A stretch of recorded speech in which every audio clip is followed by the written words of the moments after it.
시간이 갈수록 앞턱 보형물이 흡수되는 느낌이다 하셨는데 사실 뭐 이 보형물이 흡수가 되지는 않아요. 근데 뭐 뼈가 뭐 살짝 주저앉는 느낌은 있을 텐데 그래봤자 요 주저앉은 양은 뭐 1mm가 채 지금 안 돼요. 요 단면에서 보면은 지금 뼈가 침식됐다고 그래서 줄어든 양이 여기 잘 보시면 이게 쬐끔 있거든요. 근데 뭐 굳이 자를 대서 한번 재본다 하면요. 한 요만큼 줄어든 거거든요.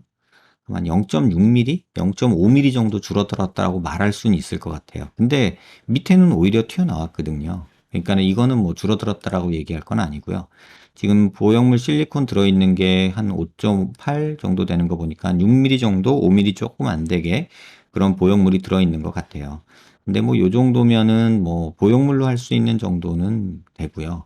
근데 지금 환자분 상태가 요 뼈 사진에서 보면 일단 이걸 아셔야 될 것 같아요. 일단 각도를 먼저 볼게요. 요렇게 우리가 각도를 재거든요. 그러면 우리가 보통 한국 사람 평균이 116에서 118도예요. 근데 환자분이 138도예요. 굉장히 가팔아요. 이 얘기는 두 가지로 설명할 수 있는데 그건 다시 말씀드리기로 하고 한국 사람 평균이 이게 116에서 118도예요. 그리고 조금 갸름하다고 하는 여자들이 125도. 그 다음에 아주 개턱이다 하는 경우가 130도예요. 그럼 지금 이 각도는 거의 개턱 각도라고 흔히 말하면 돼요. 근데 왜 그러면 난 이렇게 됐느냐? 그걸 보면 지금 이 사진에서 보면은 귓볼에서 우리가 귀밑각이 어느 정도 있냐를 보는데 지금 남자 기준으로는 보통은 한 20mm 정도 있으면 적절하다고 해요. 근데 지금 환자분은 채 한 10, 한 2, 3mm 밖에 안 돼요. 일단 각이 없고요. 귀밑각이. 뭐 한 8mm, 9mm 정도 밖에 안 돼요. 그래서 여기서 뭐 한 1cm 정도 더 만들어져서 한 이만큼이 있어야지 귀밑각이 있는 거고요. 일단 요게 첫 번째고요. 또 하나는 지금 턱 나온 정도는 나쁘지는 않아요. 코가 높아졌고 그다음에 발치하면서 입이 조금 들어가서 턱 나온 정도는 나쁘지는 않아요. 그걸 저희가 어떻게 보냐면 요런 비율로 보거든요. 코끝에서 턱을 이렇게 선을 그었을 때 아랫입술이 달랑말랑.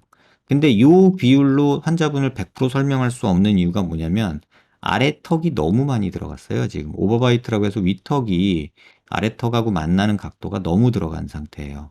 발치 교정해서 그런 것 같기는 한데 여기서 더 뭐 입을 넣는다거나 지금 여기 아랫입술이 쏙 들어가 보이는 느낌이 그래서 생긴 거거든요.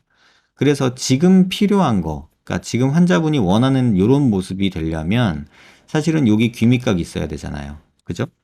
이렇게 또렷한 귀밑각이 있어야 되잖아요. 지금 여기도 보면 또렷한 귀밑각이 있어야 돼요. 그게 보통 사람이 한 2cm 정도 필요해요. 그 다음에 이렇게 턱선이 있어야 돼요. 그 다음에 여기서 이렇게 나가는 모양이 있어야 돼요. 근데 지금 환자분이 어떠신지 한번 볼게요.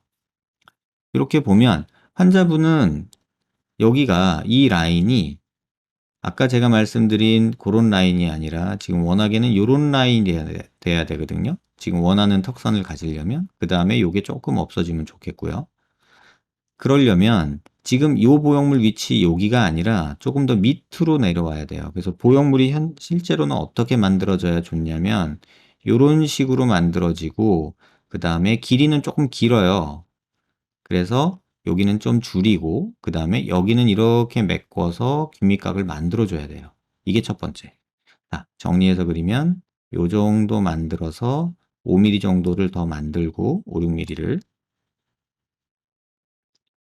5, 6mm를 여기서 이렇게 만들고요. 그 다음에 길이는 좀 긴 편이니까 여기는 잘라주고요. 그 다음에 여기는 이렇게 만들어서 한 1cm 정도 균밑각을 만들어 줘야 된다. 이런 식으로 그림을 그리면 조금 나은 모습이 될 거예요. 그래서 그런 식으로 한번 계획을 세워 보시는 게 현실적으로는 맞고, 그 다음에 또 하나 중요한 거는 뭐냐면, 지금 환자분 같은 경우 턱을 고개를 숙여서 보면요. 이 옆에 볼륨이 없어요. 여기를 볼까요? 지금 여기 볼륨이 없다는 뜻이에요. 귀밑각도 없지만 여기도 이렇게 있어야 되거든요. 여기 체부 볼륨이라고 하는 데가. 이게 없으니까 여기가 없는 거예요. 그러니까 턱선이 나오질 않아요. 그래서 아까 말씀하신 그런 그림처럼 되려면 이런 턱선을 만들려면 이렇게 되려면 여기서 이런 라인이 돼야 되겠죠. 그러려면 일단 여기서도 귀밑각을 요만큼 1cm 정도 만들고 여기도 이렇게 체부 볼륨을 만들고 그 다음에 한 5mm 정도 이렇게 만들어 줘야지 지금 그런 그림이 나오게 되는 거예요. 그래서 요거를 이해를 하시면 조금 이해가 편하실 것 같아요. 그리고 마지막 질문이 이제 치아 교정으로 우턱 교정을 받을 수 있는지라고 물어보셨는데 이건 전혀 불가능한 얘기예요.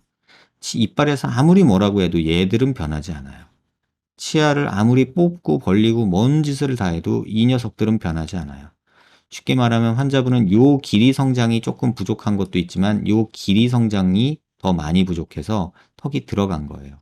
그래서 이중턱도 이렇게 보이는 거예요. 그래서 길이는 조금 긴 편이에요.